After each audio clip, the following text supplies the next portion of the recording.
You're back on the NFL Rundown here on talkSPORT End Zone, talkSPORT's dedicated NFL YouTube channel. Brian, Super Wildcard Weekend. Are we still calling it Super Wildcard I do not. Weekend? That's a TV construction. I don't buy into it. It's Wild Card Weekend. I don't need the preface. It's just Wild Card Weekend, Will. Fine. So 6 games, 12 of the best teams in the NFL played across Saturday, Sunday, Monday. 5 of these 6 games are live on talkSPORT 2. Just big picture, we're going to break down each of these and make our picks for them, but just big picture, is there a game in particular you're excited about, or maybe an underdog that you really fancy in these 6 games? Because there's always a surprise. I'm not doing this because I covered the Houston Texans for 10 years, however long.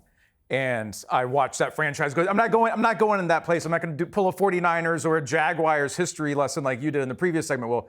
But the Texans-Chargers game really intrigues me because this is a Texans team, speaking of predictions, that a lot of people, including me, Super Bowl contender, they weren't at the top, but they were in that conversation. When I was doing the talkSPORT rankings all season, they were in there a lot, and they just fell off.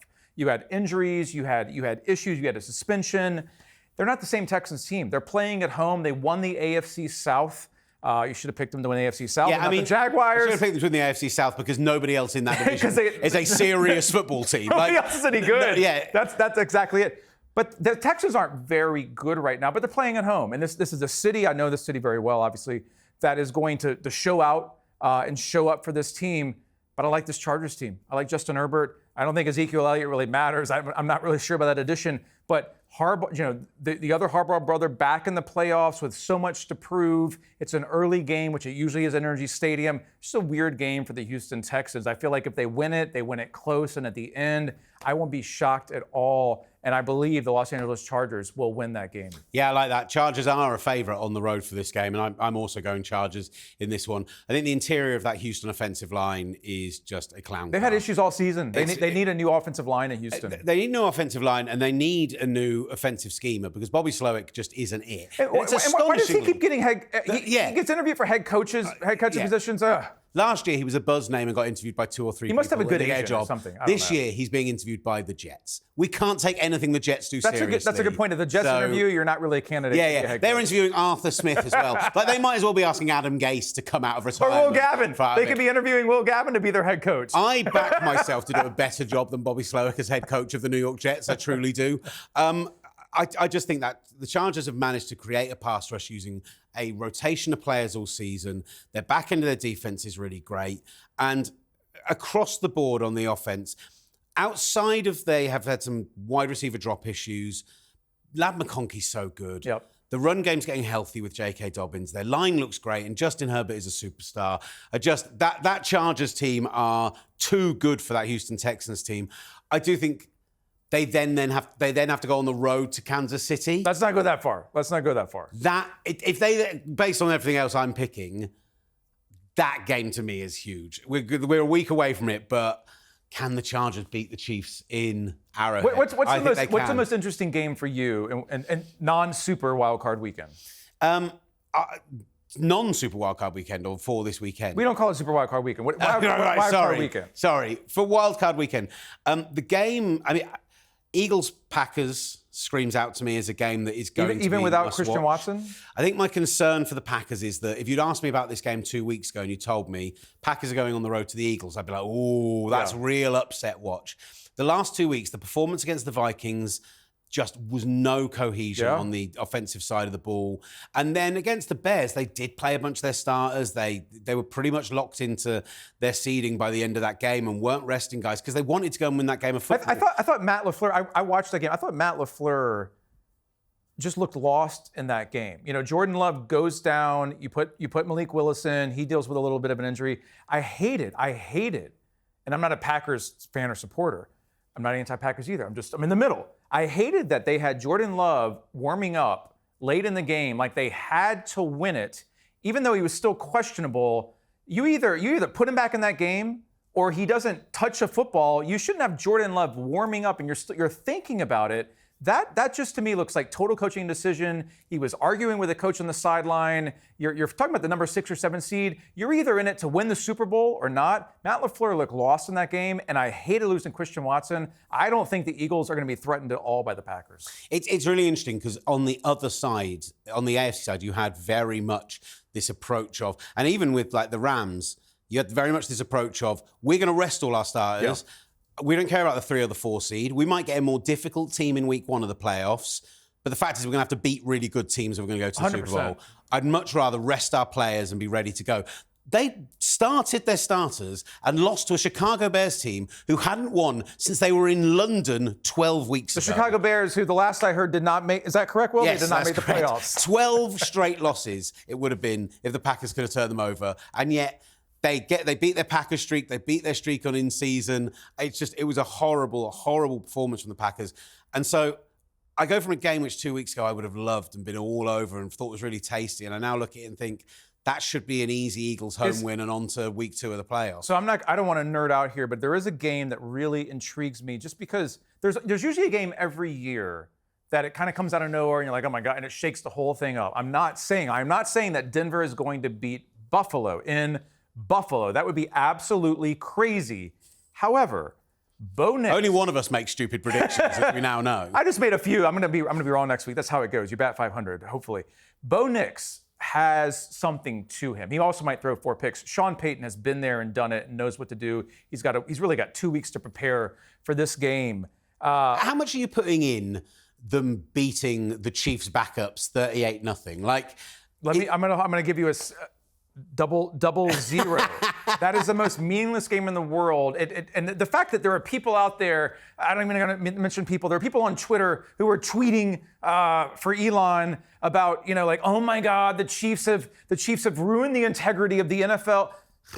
They were the number 1 seed. They're trying to win 3 straight Super Bowls. They don't care about the Broncos in Week 18. So I don't put any stock at all, Will, into Denver winning that game. I don't care if you win it 100-0 or 21-20. However, this is a pretty good Denver team. They started well, slid, and they found it again a little. You have Bo Nix, you have Sean Payton, and sometimes, Sean Payton said it this week, those young, naive, they don't really know any better, but they still have some veterans.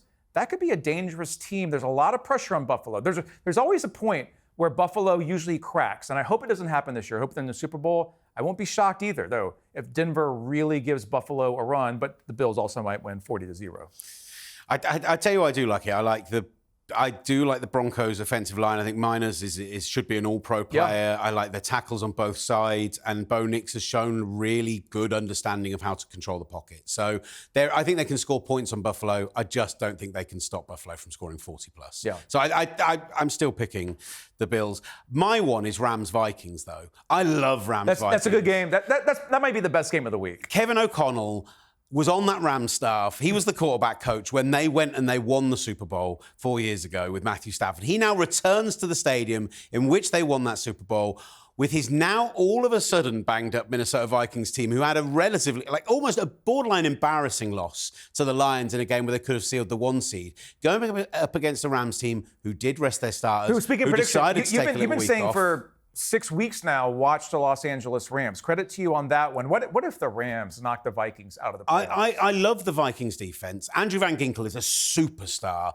I love the way they fly around. I love the way they blitz. I love the scheming of Brian Flores.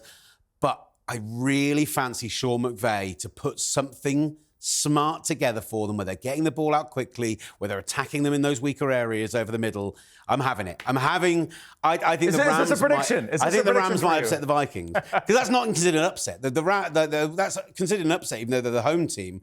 The Vikings on the road going as favourites, 14-2. We all wanted to see that maybe as the NFC Championship game, for them to have to go back to Detroit during the divisional round. I think they might be one and done. 2 more games that we do need to pick. Ravens Steelers on the Sunday morning, Saturday night here at 1 a.m. The Ravens finally got over their Steelers hoodoo 3 weeks ago. Part of that Christmas slate.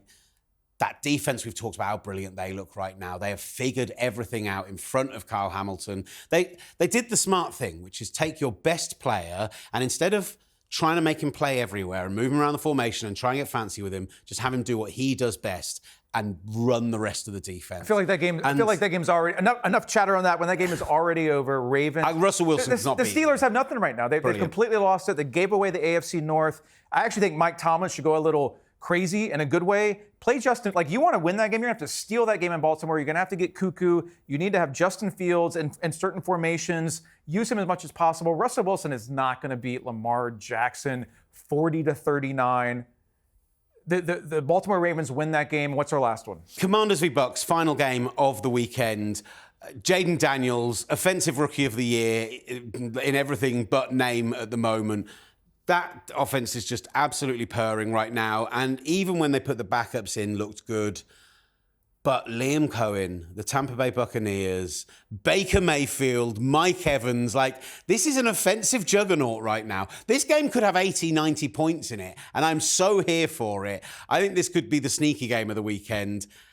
I think I fancy the Bucs at home to outscore Washington. I'm taking the Commanders. I'm taking Jaden Daniels. Imagine the buzz in Washington, D.C., if the Commanders win that game and they're in the NFC Championship. What it would be like in that city after everything that franchise has been through the past couple decades. I love everything about, and Jaden Daniels, he's played in huge games before. It's not like he hasn't played. He's played in huge college games before. He's so poised. He's so confident. I like Baker Mayfield. I have a lot of respect for Baker Mayfield, what he's been able to do the last couple of years with the Bucs. I'm taking the Commanders in that game. All right, we split on that one at least. I'm taking the Bucs, you're taking the Commanders. That rounds off our Super Wildcard weekend. Unbelievable coverage on talkSPORT across the board. You'll be able to get all of our 5 out of the 6 games live on talkSPORT 2. Brilliant coverage at talksport.com and here on talkSPORT Endzone. Up next, we're going to get into the head coach firings, Black Monday. Who got it right? Who got it wrong?